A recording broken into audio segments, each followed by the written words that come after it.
Դատախազը զեկույցի ժամանակ եւ ոչ միայն դատախազը, հա, տարբեր կառույցներ, տարբեր վիճակագրություն էին բերում, ինչը մեզ համար շատ ուրախալի էր, սա ապացուցում է, որ Թալանաձը ետ բերելու 18 թվականից սկսած մեր խոստումը արդեն գետնի վրա իրականանում է, որովհետեւ արդեն վիճակագրություն ունենք, արդեն թվեր ունենք, կոնկրետ հայցադիմումի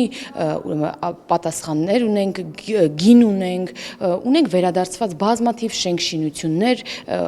պետությանը, որոնք գողացվել էին տասնամյակներ շարունակ, եւ այս ամեն ինչը, այս ակտիվությունը նրա համար էր, որ հասկանում եք ոնց որ դիվահար են լինում, օրինակ ժողովրդավարական դրսևորումներից, օրինակ Նիկոլ Փաշինյան անուն ազգանունից, այնպես էլ դիվահար են լինում, երբ որ տեսնում են, որ այս արդարությունը ի վերջո վերականգնվում է, եւ այն մեղադրանքը, որը հասարակության մեջ արդարացիորեն կար մեր դեմ, այն է ինչու Թալանը չեք վերադարձնում, արդեն հասարակությունը տեսնում է, որ փաստորեն վերադարձվում է։